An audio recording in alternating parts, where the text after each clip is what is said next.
Assalamualaikum warahmatullahi wabarakatuh. Perkenalkan, nama saya Sandra Rama Pamungkas, saya dari kelas 11 MIPA 5. Pada hari ini, saya akan menjelaskan tentang kontraksi dan relaksasi otot. Penjelasan awal, hewan dan manusia dapat bergerak, mengangkat barang, dan melakukan aktivitas lainnya karena adanya kontraksi otot yang menyebabkan munculnya gerakan. Kontraksi adalah menegangnya otot sehingga menjadi lebih pendek dan dapat menggerakkan tulang. Kontraksi tersebut akan selalu diikuti dengan relaksasi yang menyebabkan otot kembali ke ukurannya semula. Apabila otot berkontraksi namun gagal berelaksasi, akan terjadi kelainan yang disebut dengan kram.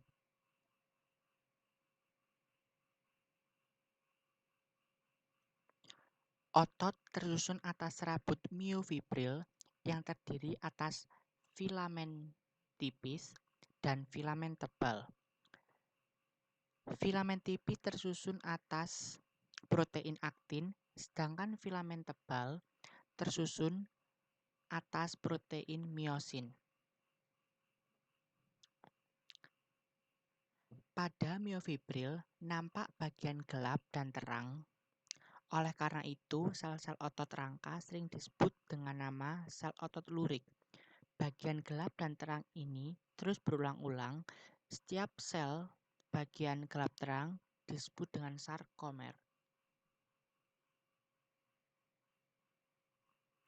Untuk memahami mekanisme kontraksi otot, mari kita perhatikan bagian sarkomer berikut.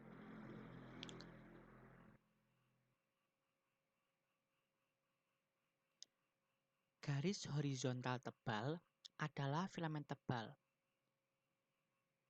sedangkan garis tipis merupakan filamen tipis. Setiap sarkomer akan dibatasi oleh dua buah garis Z.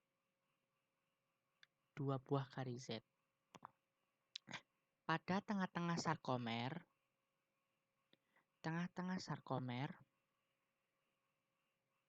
terdapat bagian saling tumpang tindih yang disebut dengan pita A.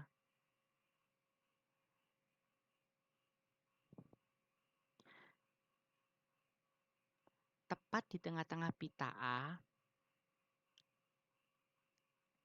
terdapat bagian yang hanya terdapat filamen tebal saja yang disebut zona H. Pada bagian ujung sarkomer terdapat bagian yang hanya terdiri atas filamen tipis dan garis Z. Bagian ini disebut dengan pita I.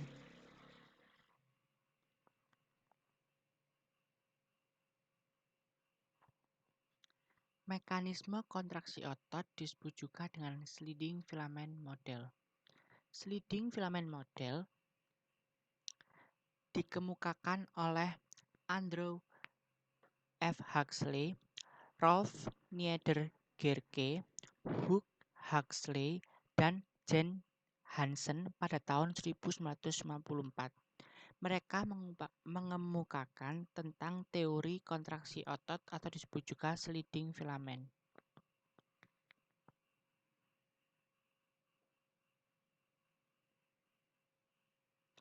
Karena berkaitan dengan gerakan meluncur dari filamen tebal dan tipis, sebelum sampai pada penjelasan sliding filament model, perhatikanlah bagian sarkomer di bawah ini.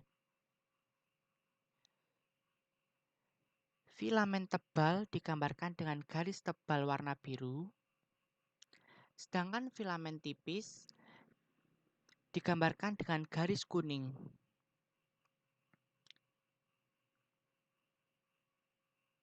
Pada filamen tebal, terdapat bagian mirip kepala yang berfungsi mengaitkan filamen tipis. Kaitan dari kepala miosin inilah yang menyebabkan terjadinya gerakan meluncur atau sliding yang menimbulkan otot berkontraksi. Penjelasan tentang sliding filament model adalah sebagai berikut.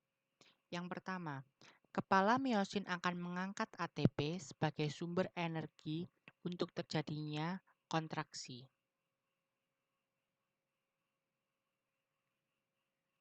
Yang kedua, kepala miosin akan menghidrolisis ATP menjadi ADP dan fosfat anorganik dan menggunakan energi yang timbul dari pemecahan ATP tersebut. Setelah mendapat energi dari ATP, kepala miosin akan mengaitkan atau berikatan dengan aktin. Selanjutnya, terjadi pelepasan ADP dan fosfat anorganik yang menyebabkan kepala miosin bergerak sehingga menggerakkan aktin. Kepala miosin yang menangkap ATP baru akan menyebabkan kepala miosin melepaskan diri dari aktin dan siklus akan berulang kembali. Perhatikan gambar berikut. Gambar paling atas adalah sarkomer ketika dalam keadaan relaksasi. Sarkomer ketika dalam keadaan relaksasi. Sarkomer lebih panjang dan zona H nampak cukup lebar.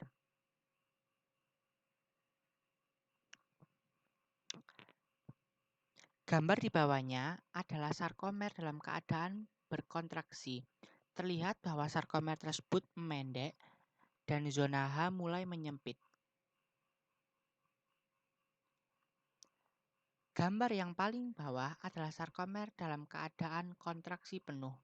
Zona H hilang sama sekali karena aktin saling tumpuk-menumpuk.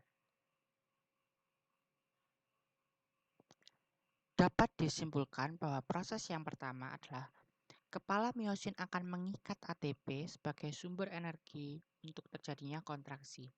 Yang kedua, kepala miosin akan menghidrolis ATP menjadi ADP dan fosfat anorganik dan menggunakan energi yang timbul dari pemecahan ATP tersebut.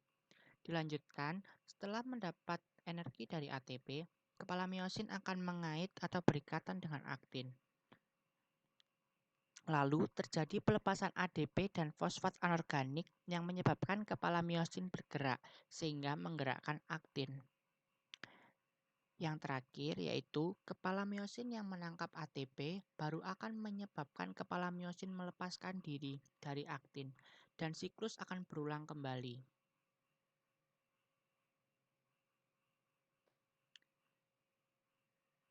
Sekian dari saya. Jika ada salah kata mohon dimaafkan. Saya Sandra Rama Pamungkas dari kelas 1145 mengucapkan banyak terima kasih.